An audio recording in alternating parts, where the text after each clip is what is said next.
하나님의 말씀 창세기 11장 1절로 9절 말씀. 오늘 요한계시록 한 번씩 있습니다. 창세기 11장 1절로 9절. 작년에 한번 나눴던 말씀인데요. 들으셨던 분들은 한번 복습한다고 생각하시고. 창세기 11장 1절로 9절입니다. 우리 다 같이 한 절씩 교독해 올리겠습니다. 1절부터 9절까지. 1절 온 땅의 언어가 하나요 말이 하나였더라.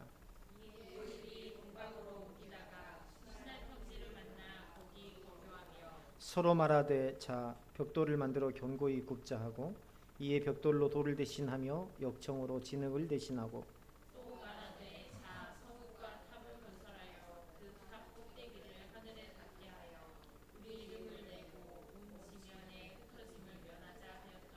여호와께서 사람들이 건설하는 그 성읍과 탑을 보려고 내려오셨더라.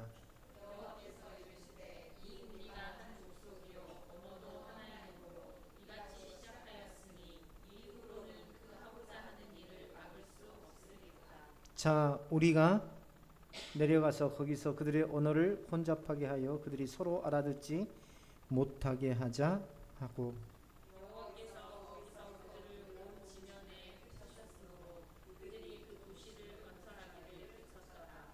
그러므로 그 이름을 바벨이라 하니 이는 여호와께서 거기서 온 땅의 언어를 혼잡하게 하셨음이니라. 여호와께서 거기서 그들을 온 지면에 흩으셨더라. 아멘. 우리 옆 사람에게 인사할까요? 살아서 다시 보니 반갑습니다.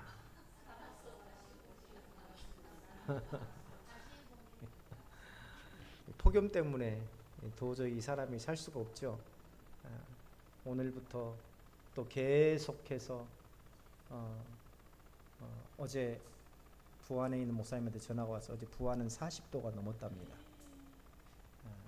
그래서 앞으로 이 폭염은 가정에는 도저히 에어컨을 켜지 않으면 살 수 없을 만큼 갈수록 폭염과 폭우가 해년마다 더욱더 기승을 부릴 것이다 하는 것이 기상대의 관측입니다.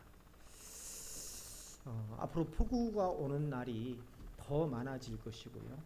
그것도 기습적인 폭우. 또 우리나라에 앞으로는 우박도 온다고 그래요. 이 체코에 있을 때 아마 그런 거 못 보셨을 거예요. 이 도토리만한 우박이 마당 가득하게 쌓여 있는 거. 그것도 한여름 뜨거운 햇빛이 쨍쨍 내리쬐고 있는데 갑자기 후두둑 후두둑 하면서 이 얼음 덩어리가 이 마당에 하얗게 쌓여 있는 것.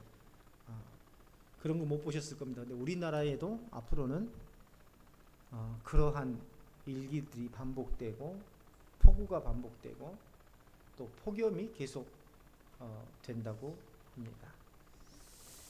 더위 속에 며칠을 밖에서 일을 했더니 저도 정신이 혼미해지고 또 바쁘게 보냈더니 또 목회와 신학 원고가 다음 주 월요일까지 마감이어서 그걸 집필하느라고 계속해서 신경을 썼더니 머리도 어질어질하고 그래서 오늘은 좀 더 요한계시록 말고 좀 더 좀 수월한 말씀으로 가는 것도 좋겠다 싶어서 작년 4월달에 설교했던 창세기 11장 1절로 9절을 다시 한번 되새겨보자고 합니다. 바벨탑 사건이죠. 온 땅의 언어가 하나요 말이 하나였더라. 11장 첫머리에 기록된 말씀입니다. 자, 언어라는 것, 문자로서의 표기 방식을 포함하는 것이고 말이라는 것은 그 표기된 문자를 읽는 소리를 말하는 거죠. 즉 같은 문자와 그 문자를 읽는 소리도 같았다는 말입니다. 8월 10일 날 오실 선교사님이 인도 선교사님이 맞아요. 인도 뭄바이일의 빈민촌에서 17년간 사역하시는 오늘 카톡이 왔어요. 악보를 보내주시면서 중간에서 저하고는 동기가 아닙니다. 신학교 동기가 아니에요. 저보다 1년 후배예요. 그런데 1년 후배 동기였던 목사님이 저한테 소개해 주면서 이란에서 사역한다고 잘못 이야기를 해 주셨어요. 그래서 좀 혼동이 있었습니다. 인도 뭄바이인데 오늘 카톡을 통해서 강진이면 바다가 가깝나요? 라고 물어보셨어요. 그래서 여기서 30분 정도 가야 합니다 했더니 왜요? 했더니 바다가 푸른가요? 물어봐요. 그래서 여기는 서해라서 그렇게 푸르지는 않습니다. 왜 그러시나요? 물어봤더니 거기에서는 물이 다 썩어가지고, 인도는 물이 다 썩어가지고 곁에만 가도 냄새가 엄청나게 고약하게 난답니다. 그래서 이 사람들이 이 맑고 푸른 바다를 거의 본 적이 없답니다. 또 인도가 덩치가 크잖아요. 멀리 바다까지 가려면 기차를 타고 며칠을 가야 되기 때문에 바다를 볼 수 있는 일이 거의 없다고 해요. 그래서 한국에 온 김에 또 더군다나 강진에 온 김에 푸른 바다를 보여주고 싶다라고 이야기를 했는데 아쉽게도 여기는 푸른 바다가 아니라 약간 거무스름한 바다라고 이야기해 주었습니다. 근데 이야기를 하면서 거기에서 불렀던 찬양들을 저한테 보내줘요. 그래서 주일 예배 전에 찬양을 이 찬양으로 인도했으면, 그래서 힌두어로 밑에다가 표기를 해주시겠다라고 했는데요. 바로 사람이 읽을 수 있도록 하는 것이 바로 소리, 말입니다. 그리고 그 말을 문서에다 표기하는 방식을 글자라고 해요. 이전에 개정개혁에는요, 온 땅에 언어가 하나요 말이 하나였더라 라고 기록되어 있는데, 이전에 개혁성경에 보면 온 땅에 언어가 하나요 구음, 입에서 나오는 소리, 구음이 하나였더라 라고 표현하고 있습니다. 이 패트릭 와이먼이 지은 창발의 시대라는 책을 보면 루터의 종교개혁이 서양 문화의 대격변기였다고 합니다. 루터의 종교개혁이 1517년에 있었는데 이것은 예수 그리스도의 십자가 구속 이후에 서양 역사상 7번째 혁명적 사건이라고 하죠. 그만큼 이 루터의 종교개혁은요, 정보 전달의 혁신적인 변화로 인한 결과였다. 다시 말하면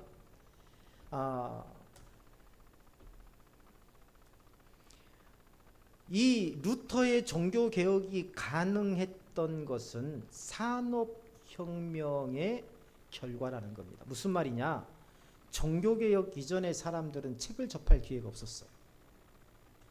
근데 우리가 잘 아는 것처럼 책은 필사본, 즉 사람이 손으로 써서 전해진 것이었습니다. 그런데 1440년 구텐베르크가 활판 인쇄술을 발명해서 처음 성경을 찍어냅니다.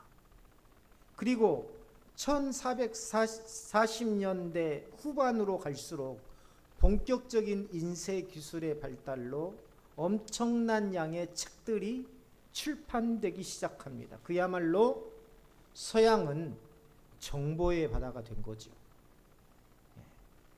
이것은 정보나 지식이나 특정 사람들만의 전유물이 아니라 모든 사람의 것으로 정보를, 책을 모든 사람의 것으로 바꾸어 놓은 결과를 가져왔고, 이것은 서양 문화의 한 획을 긋는 종교개혁의 시발점이 됩니다. 누구나 성경을 함부로 읽지 못했어요. 누구나 종교 관련 서적을 읽을 수가 없었습니다. 그저 사제들이 전하는 말이 전부였습니다. 그걸 듣는 게 전부였어요. 그런데 책을 직접 보고 읽을 수 있게 되었다. 제가 왜 이러한 것들을 장황하게 설명하냐면 오늘 창세기 11장 1절에 기록된 말씀을 해설하기 위해서입니다.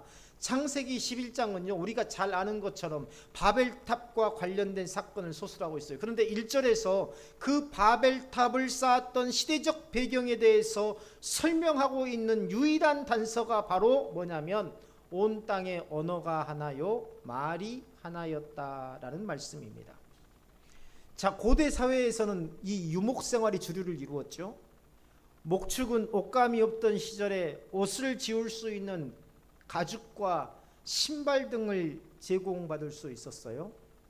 저기 고산지대에 사는 사람들을 보니까 양을 치더군요. 그래서 어떻게 옷을 짜나 봤더니 양털을 깎아가지고 양털을 손으로 비벼가지고 손으로 일일이 비벼가지고 그것을 실타래를 만들더라고요.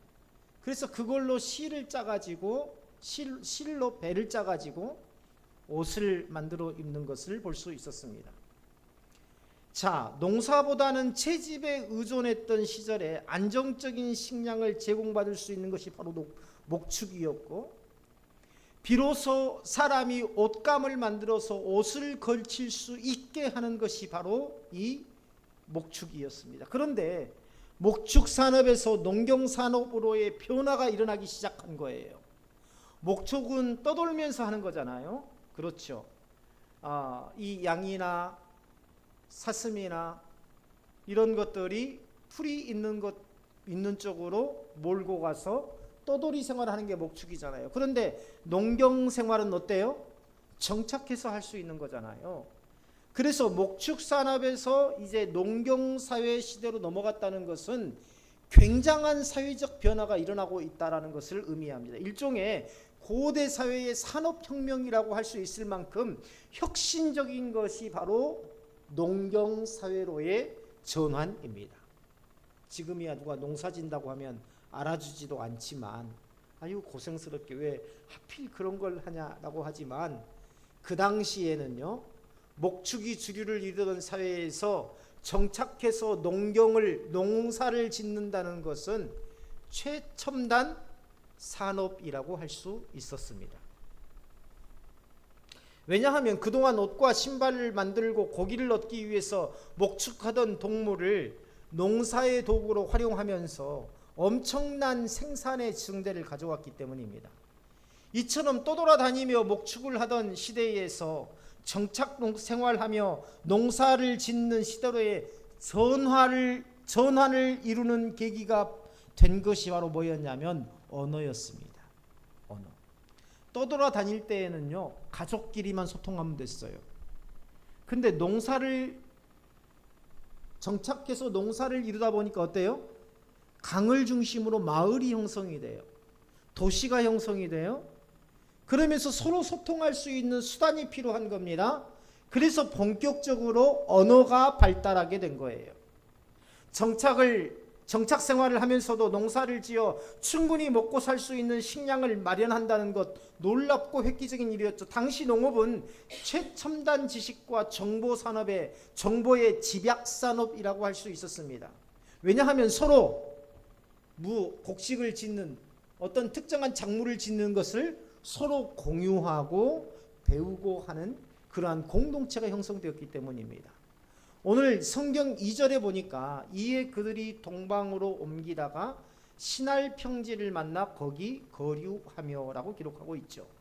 자, 고대 중동 지방 지도를 보면 가운데 땅을 둘러싸며 Y자 형태로 강이 흐르는 것을 볼 수 있습니다. 성경에는요 그 강 아래쪽이 바로 유브라테스 강이고 위쪽을 티그리스 강이라 이렇게 기록하고 있어요.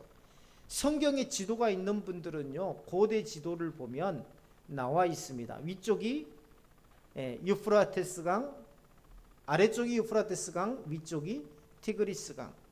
그래서 서로 두 강이 양쪽에서 흘러가다가 삼각형을 이루며 한 곳에서 만나는데 두 강이 만나는 지점 그러니까 두 강 사이가 바로 어디냐면 메소포타미아 지역입니다.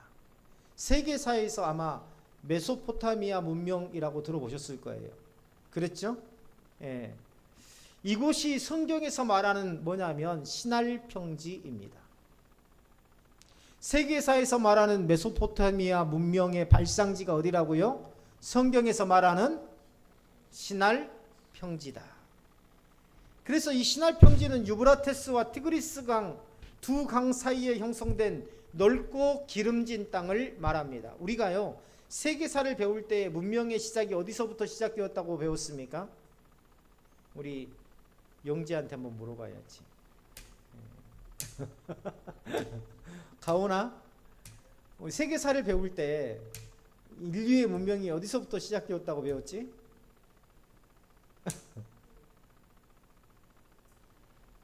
아직 거기는 안 배웠을 거야. 보통 중학교 가면 배우는데 메소포타미아에서 시작되었다라고 배웠을 겁니다. 이 메소포타미아 문명은요, 목사님이 장난으로 물어보는 거야. 또 상처받지 마. 이 메소포타미아 문명은요 인류 문명의 발상지입니다. 인류의 첫 문화가 시작된 것이 바로 어디라고요? 메소포타미아다.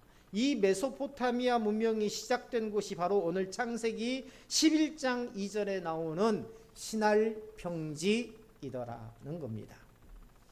오늘날로 말하면 이라크의 수도 바그다드에서 페르시아만까지 이르는 지역이라고 하지요. 그래도 정확하게 한 가지 배웠죠. 우리가 배웠던 메소포타미아 문명이 바로 어디? 시날 평지를 이야기한다. 지금까지 두 가지를 말씀을 드렸습니다. 첫째는 정보의 혁명이라 할 수 있는 언어가 있었고 모두가 소통 가능한 말이 같았고 이것은 목축업에서 농업으로 가는 중요한 전환점이 되었다. 둘째는 시날 평지는 인류 문명의 발상지인 메소포타미아 지역을 말하고 이곳은 두 강을 사이로 매우 기름진 땅이었다. 이제 3절로 넘어가 볼까요? 3절에 나오면 우리 3절 다 같이 한번 읽어볼까? 우리 가원이가 한번 읽어볼래? 3절.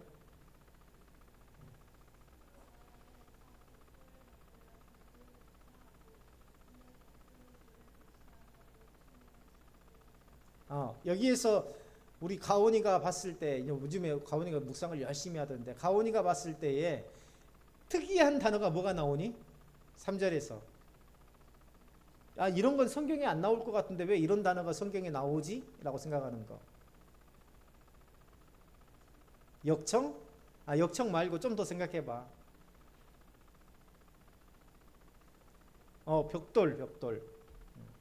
벽돌이 나옵니다. 벽돌. 정말 특이하죠. 이 벽돌은 어떻게 만들어져요? 잘 만들어져요? 단단하게? 나오나 이거 벽돌을 어떻게 만드니? 자, 첫 번째 어떻게 만들어? 흙을 이렇게 뭉쳐가지고 모양을 만들어서 그 다음에 뭐라고? 구워. 뭘로 구워? 프라이팬에다가? 불에다가 가마에서 굽지? 그렇죠. 자, 생각해 보세요. 지금요 창세기 11장 3절에서 벽돌이 나온다는 것은 굉장히 놀랄 만한 일입니다. 왜냐하면 이 전까지는 벽돌이라는 존재 자체가 없었어요. 전부 다 돌로 흙으로 집을 짓고 움막을 짓고 살았던 시대입니다. 그런데 인류가 진흙으로 만들어서 불에다가 구워가지고 돌처럼 단단하게 벽돌을 만들어낸다. 진흙을 성형해서 불로 벽돌을 만든다. 이전까지는 그냥 돌을 쌓아서 담을 쌓거나 집을 지었는데 철기 문화가 형성되기 전까지는 이 돌을 똑같은 규격으로 가공할 수 있는 도구가 없었습니다. 그랬죠. 철이 나오고 나서야 비로소 정이나 망치가 생겨서 이 돌을 똑같은 규격으로 가공할 수 있었지만 그 이전 시대 고대 사회에서는 이 단단한 돌을 가공할 수 있는 도구 자체가 없었어요. 근데 성경에서 볼 때 철기 문화가 시작되는 지점이 어디입니까? 언제쯤이에요? 성경에서 볼 때 철기 문화가 시작된 지점이 있었어요. 언제쯤입니까?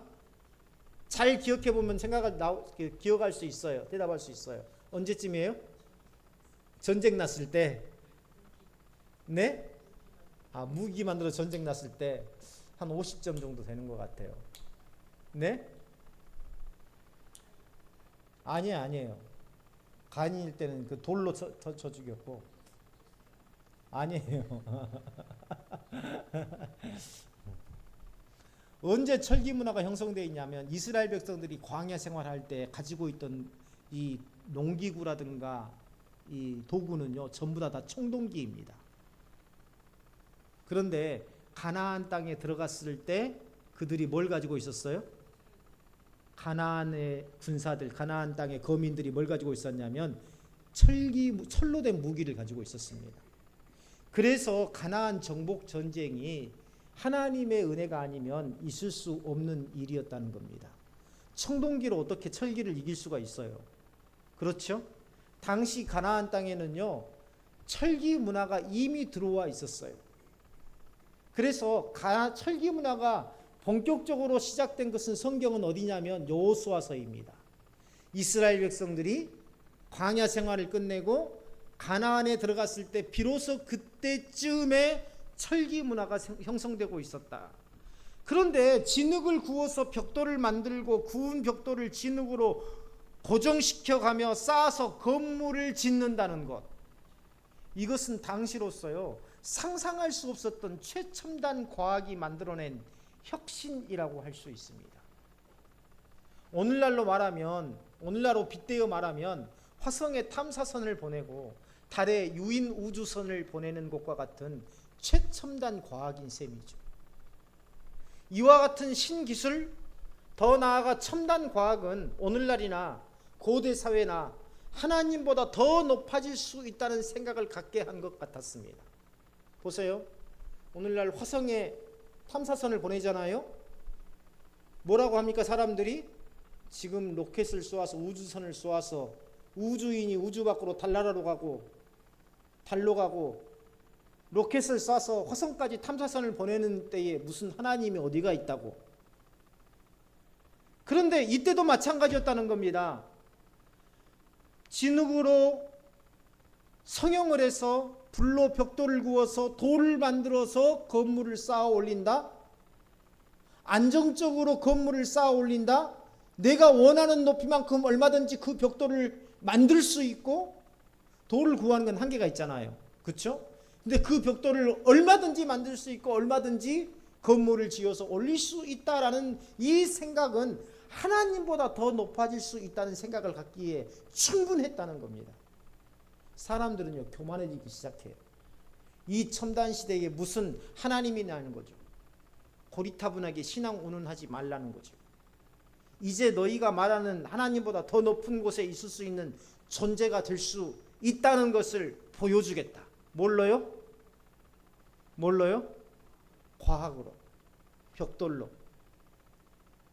자, 본문 3절 4절 우리 다 같이 한번 읽어볼까요? 3절 4절 우리 라온이가 큰 소리로 한번 읽어볼까? 라온이가. 자, 3절 4절 시작.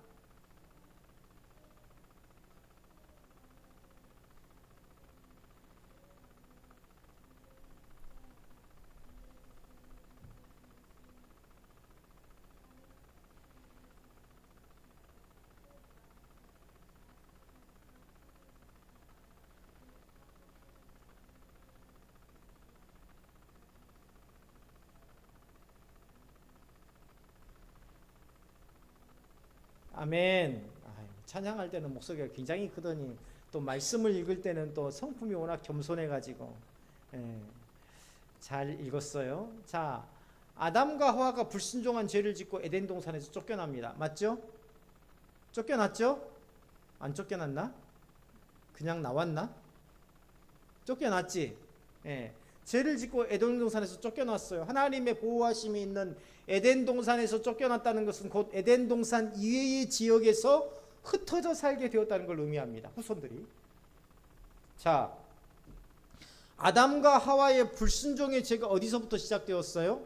하나님보다 높아지려는 마음에서 비롯되었습니다. 창세기 3장 5절에 보면 뭐라고 기록되어 있는 거 아니? 너희가 그것을 먹는 날에는 너희 눈이 밝아져 하나님과 같이 되어 선악을 알 줄 하나님이 아심이니라. 그러니까는 이 하와가 기가 솔깃한 겁니다. 아, 하나님과 같이 된다고? 하나님처럼 되고 싶었던 마음이 하와에게 있었던 거예요. 사단이 선악과를 먹으면 하나님처럼 된다고 하니까 그 말을 듣는 순간 먹음직도 하고 보암직도 하게 된 것입니다.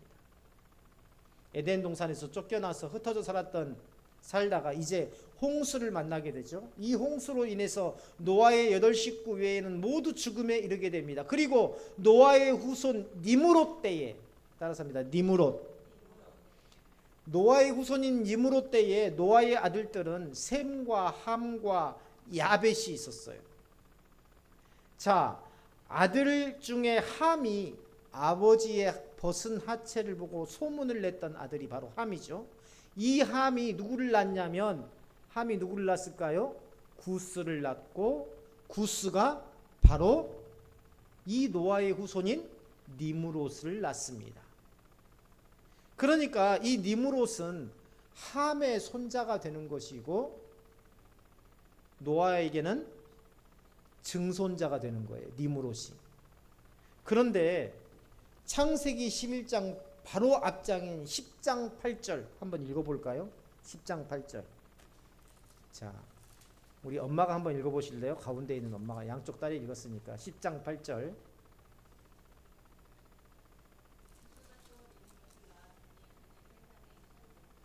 자, 구스가 여기 보세요.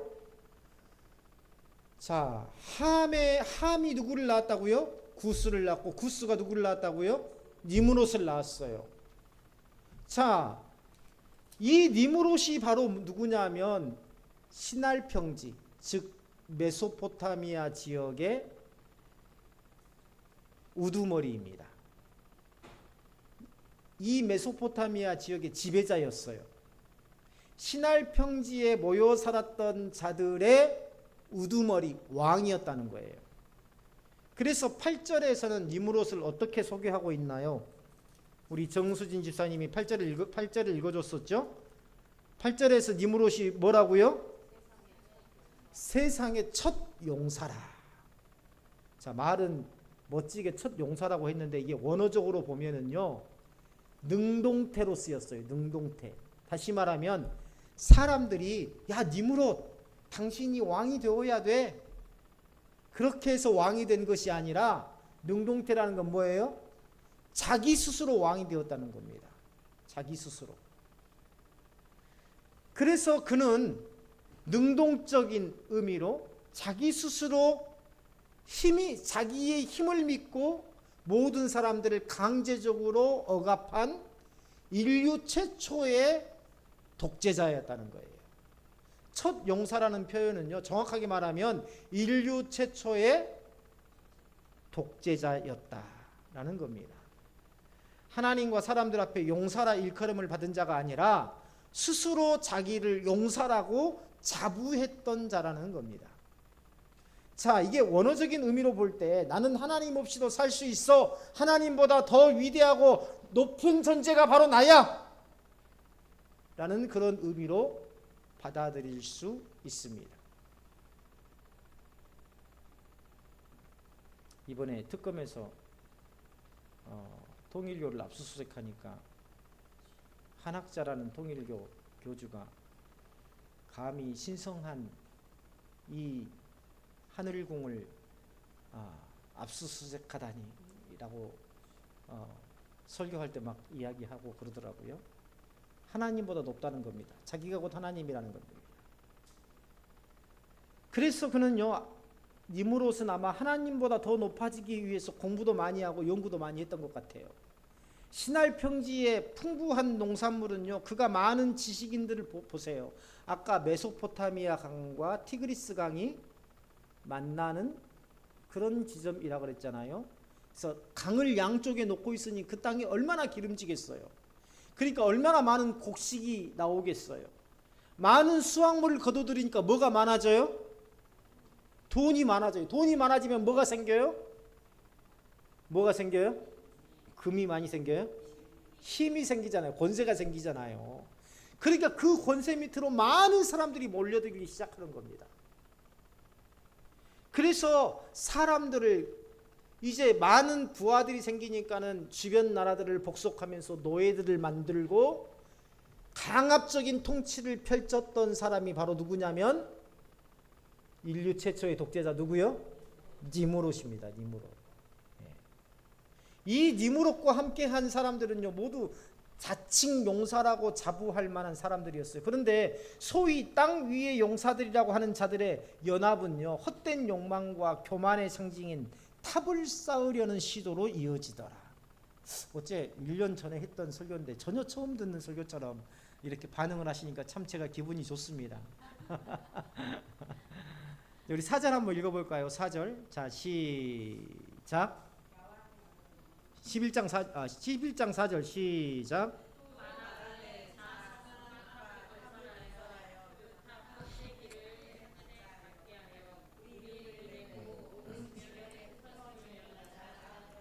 자, 4절에서 바벨탑을 쌓은 목적이 잘 드러나 있어요. 그 목적이 뭔가요? 예, 우리 이름을 내고 또 그렇죠. 흩어짐을 면하자. 자, 첫째 우리 김봉현 권사님이 아주 잘 말씀해 주셨는데 이들의 첫째 목적은 뭐냐면 우리의 이름을 내자는 겁니다. 온 세상에. 자기 영광을 위해서, 자기들의 영광을 위해서 바벨탑을 쌓은 거예요. 두 번째는 뭐라고요? 흩어짐을 면하자. 결과론적인 말이죠.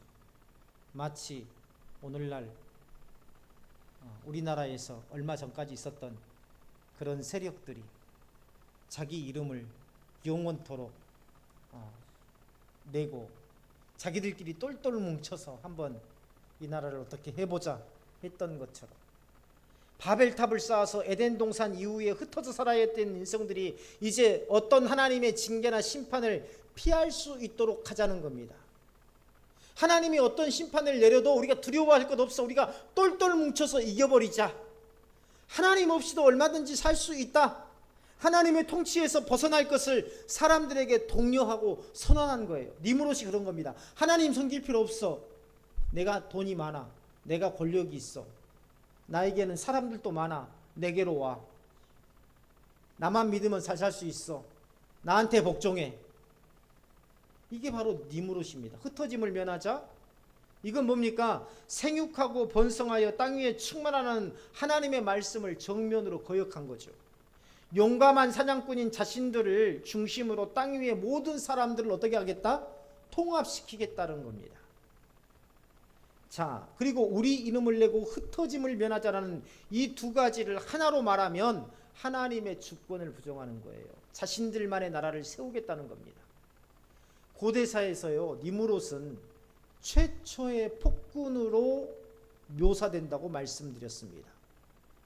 세계사에도 나옵니다. 아이들이 배우는. 그를 폭군으로 묘사했다는 것은 자신의 뜻을 이루기 위해서 수단과 방법을 가리지 않고 많은 사람들을 희생양으로 삼았다는 거예요. 많은 사람들이 불구가 되고 죽었을 것입니다. 하지만 그들에게 사람들은 얼마든지 동원할 수 있는 소모품과 같은 존재였을 뿐. 그렇죠? 광주 5.18 민주화 운동 때 저는 광주에 있었습니다. 그때 초등학교 5학년이었어요. 군인들이 시민들이 탄 버스를 향해서 언덕에서 기관단총을 거치해 놓고 버스를 향해서 기관단총을 갈기는 것을 직접 보았습니다. 그리고 군인들이 대검 중간에다가 수건을 묶어서, 자기들 손수건 있죠? 국방색 손수건을 묶어가지고 사람들을 이렇게 모여 있으면 등을 찍어요. 등을. 피가 이 막 샘물처럼 쏙 나옵니다. 죽든 말든 상관없어요. 깊이 들어가지 않게 대검 중간에다가 손수건을 묶어서.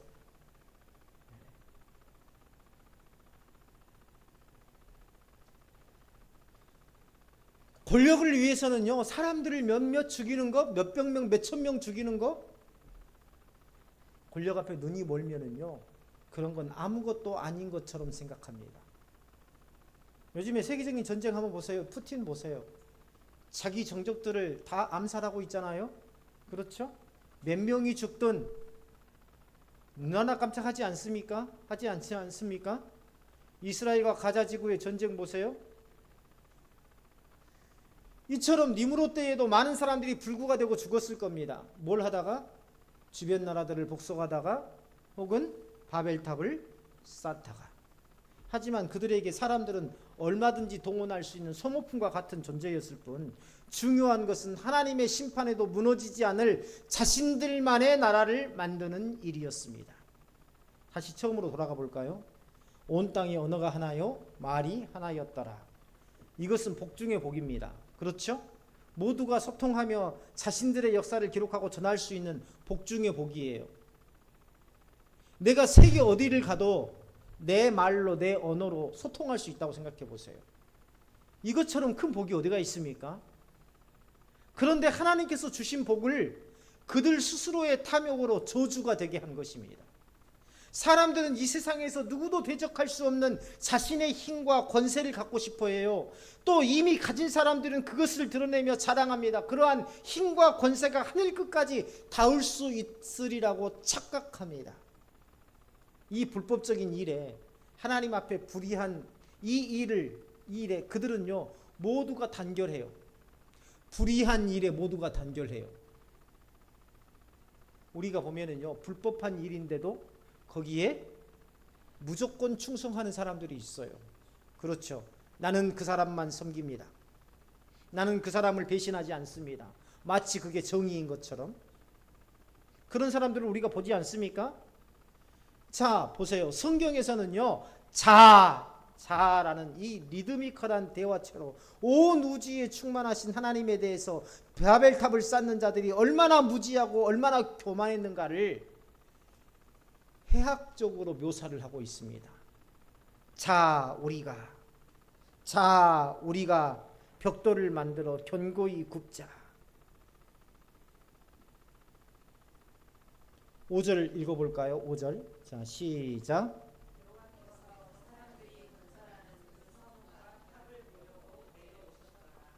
자, 하늘 높이 탑을 쌓았습니다.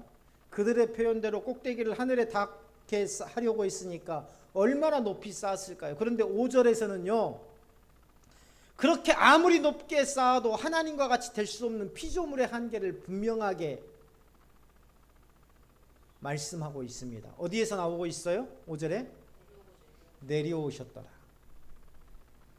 사람은 하늘 끝 꼭대기까지 닿으려고 바벨탑을 쌓았는데 하나님이 내려오셔야 할 만큼 하나님 앞에는 지극히 작고 초라한 것일 뿐이었다라는 것을 묘사하고 있죠. 하나님께서 이러한 사람들의 교만을 알고 계십니다. 그 증거가 바로 6절에 나와 있습니다. 6절 다 같이 읽어볼까요? 시작.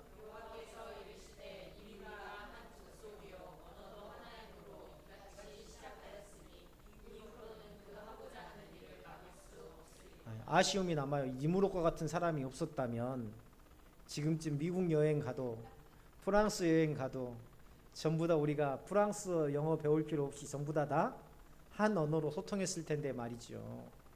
이 니므롯 때문에, 이 니므롯 때문에 지금 우리가 이렇게 복잡한 세상에서 살고 있지 않습니까? 그렇죠? 자, 사람들이 쌓기 시작한 탑의 공사를 지금 멈추게 하지 않으면 막지 못할 것이라는 뜻입니다. 이게 무슨 말이냐면 하나님이 나중에는 질 수 있겠다라는 그런 게 아니라 인간의 타락의 끝은, 욕망의 끝은 없다는 것을 말하고 있는 거예요. 인간의 끝없는 헛된 욕망의 속성을 한탄한 겁니다. 사람들은요 이들에게 열광했어요. 니므롯 무리들에게 열광했어요. 오늘날 이전에 권력을 잡았던 어떤 한 사람에게 열광하는 사람들 있잖아요. 열광했습니다. 왜 그렇습니까? 하나님의 주권을 부정하고 벽돌 제조라는 신기술과 그 벽돌로 높은 건축물을 지을 수 있는 능력을 가진 이들, 사람들은 니므롯과 함께 한 사람들을 추종하고 따랐습니다. 그것이 하나님 앞에 죄악이라는 것을 사람들은 분별하지도 못했어요. 우리에게도 바벨탑이 존재합니다. 그 중에 하나가 뭐냐면 신념입니다. 신념. 신념은 신앙과 달라요. 신념은 자기를 믿고 자기 생각을 신뢰하는 가장 주의해야 될 게 바로 신념입니다. 나는 교회는 다녀도 절대 이것은 안 해. 이게 내 신념이야. 자기를 믿고 자기 생각을 신뢰하는 가장 조심해야 될 게 신뢰예요. 신념입니다. 신앙은 뭐예요? 하나님을 믿고 하나님의 말씀을 신뢰하는 가장 추구해야 될 게 바로 신앙입니다. 그래서 신념과 신앙은 항상 대립관계에 있다. 이단 사상도 무서운 바벨탑 중에 하나죠. 바로 잘못된 개인의 신념이 집단의 신앙이 된 것이 바로 이단 사상입니다. 교주들은 신념이 대단해서 마치 자기가 하나님인 것처럼 착각하고 행세하죠. 기독교 방송에서 한 이단의 축구대회에서 축구하는 장면을 보여준 적이 있었는데 아마 대부분 보셨을 겁니다. 이단의 교주가 축구공을 몰고 가면 모든 선수들이 비켜가는 거예요. 다 비켜주는 겁니다. 공을 빼앗아야 하는데 오히려 피해줘요. 그러면서 교주가 축구에도 탁월한 능력을 가졌다고 열렬히 박수를 치는 겁니다. 교만은 패망의 선봉이요 패망은 교만의 결과이다. 로마 황제 중에서도 폭군으로 유명한 사람이 누구예요? 네로죠. 네로도 17살에 황제가 된 이후 처음 5년은 굉장히 겸손하게 백성들과 어울려서 스포츠도 하고 시도 논하고 극장에서 비파도 연주하며 같이 노래도 불렀다고 합니다. 그러나 나중에 교만해져서 아내와 어머니를 죽이고 스승 세네카도 죽입니다. 결국 자기도 31살에 죽습니다. 바벨탑 사건이 우리에게 주는 교훈이 뭔가요? 첫째는 늘 겸손해야 한다는 겁니다. 교회의 크기와 성도의 숫자가 교만의 수치를 나타내는 지수가 되어서는 안 됩니다. 니므롯을 성경에는 세상의 첫 용사라고 소개하고 있지만 이것은 좋은 의미가 아니에요. 원어적인 의미로 보면 하나님을 대항하는 사냥꾼이라는 뜻을 가지고 있습니다. 그들은 하나님을 대적하는 인간 제국을 세우려고 했어요. 그리고 탑을 높게 쌓으면 노아의 홍수와 같은 위험에서 자신을 지킬 수 있다고 여겼겠지만 자연의 힘 앞에 인간이 쌓은 탑은 그야말로 아무런 소용이 없었습니다. 지금도 사람들은 첨단 과학기술이 우리의 삶을 지켜줄 것이라고 생각합니다. 더군다나 나중에 지구가 기후변화로 인해서 더 이상 살 수 없게 되면 지구에 땅을 파고 들어가서 지하에 살든지 아니면 다른 행성을 찾아서 그곳에서 살면 된다고 생각합니다.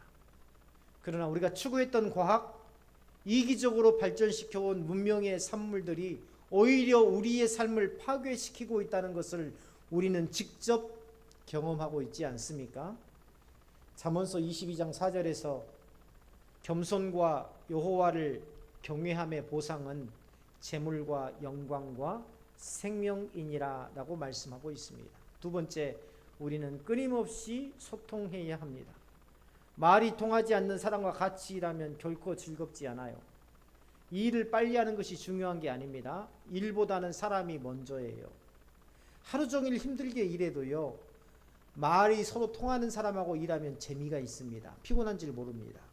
근데 1시간을 일해도 내가 싫은 사람, 소통이 안 되는 사람, 이 사람하고 일을 하면은요, 정말 힘이 들어요. 리더는 일만을 생각하는 사람이 아니라 함께 일하고 있는 사람에게 집중합니다. 잘 들으셔야 돼요. 리더는 일만 생각하는 게 아니라 함께 일하는 사람에게 집중하는 사람이다. 사람에게 집중하면 일은 원활하게 진행됩니다. 사람과의 관계가 좋으면 뭘 해도 자발적으로 하고 싶고 마음이 즐겁고 몸도 힘든지 모릅니다. 하나를 해주어도 마음을 다해서 해줍니다. 그런데 갑질하는 사람과 일해보세요. 이번에 여성가족부 장관 후보였던 강모 의원이 결국은 자진사퇴했죠. 갑질 의혹 때문에. 내가 명령하고 강압적으로 하면 이 일이 잘 되는 것 같지만 그렇지 않습니다. 하나님은요, 약한 자의 눈물을 눈여겨보시는 분이십니다. 교회 공동체도 마찬가지예요. 소통이 없는 교회 공동체는 성장하지 못합니다. 에이, 나는 그냥 가만히 있을래. 나서지 않을래. 바로 이게 교회의 성장을 가로막는 요인이에요. 소통이 없는 공동체는 어떻게 된다고요? 성장하지 못해요. 식물 보세요. 영양소가 들어가지 않는 가지는요, 말라서 비틀어집니다.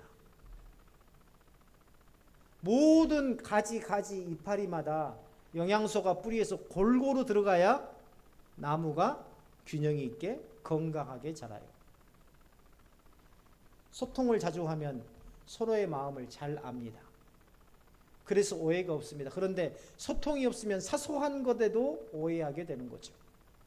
하나님께 한 언어, 같은 말을 주신 것, 겸손히 서로 협력하며 하나님께 영광 돌리며 살라는 뜻입니다. 우리 교회에서 다른 언어를 쓰신 분 있나요? 말하면 못 알아듣는 분들이 있나요? 없죠? 우리 교회 공동체 안에서 한 언어를 사용하게 하신 것, 말하면 들을 수 있게 하신 것, 이것 또한 뭐예요? 하나님의 은혜입니다.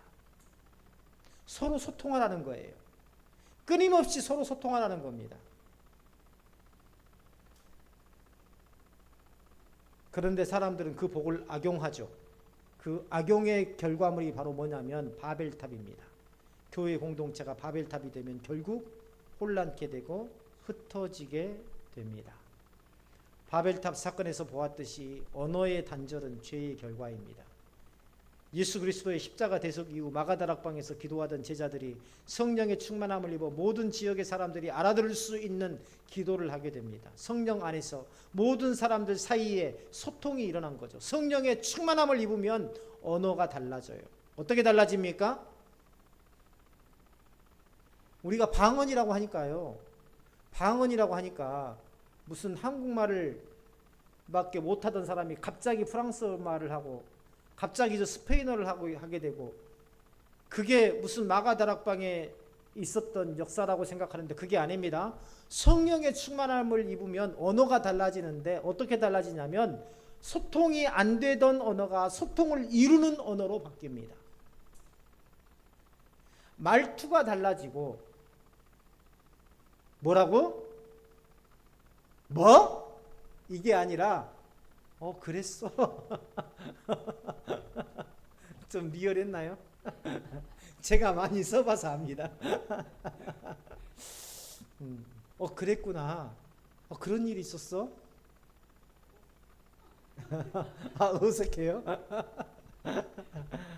이렇게 언어가 달라지고 대하는 태도가 달라지더라. 성령이 충만하면 탁월한 이해력이 생기고 온전한 의사소통이 이루어지더라. 성령 충만을요, 신기한 은사를 보여주고 기적을 행하고 예언과 같은 신비로운 것으로만 생각해서는 안 됩니다. 종교개혁 시대에 영성을 쓴 알리스터 맥그레이스는요, 종교개혁자들에게 있어서 진정한 영성이란 하나님의 말씀을 올바르게 삶에서 실현하는 것이다. 삶의 예배자가 되는 것이 바로 진정한 영성이라고 말하고 있습니다. 말씀을 맺습니다. 자, 벽돌을 굽자. 벽돌을 굽자. 오늘 제목입니다. 오늘 우리는, 그리고 한국교회는 그동안에 이렇게 바벨탑을 쌓기 위해 스스로 독려하며 살아왔어요. 자, 우리 성전 건축해야죠. 자, 각자 작정해야죠. 자, 우리 모두 헌금해야죠. 자, 우리 교회 교육관 지어야죠. 그런데 교회 건물이 커지면 커질수록 무엇을 두려워할지 몰라요? 하나님을 두려워할지 모르더라. 우리는 그것을 부흥이라고 이야기했고 스스로 믿음에 채찍질하는 발전적인 것이라고 생각하며 신앙생활 해왔습니다. 하지만 이제 그렇게 채찍질해서 구운 벽돌로 외형적인 바벨탑을 쌓은 것이 아니라 교회의 실체인 모든 성도들을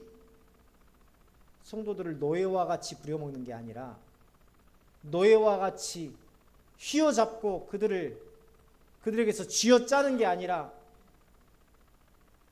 교회의 실체인 성도들이 하나님의 은혜 안에서 행복하고 회복되며 삶이 세워지고 복음의 영향력으로 지역 사람들에게 큰 도전을 줄 수 있는 그러한 성도의 삶, 그러한 아름다운 교회로 세워져 갈 수 있어야 한다.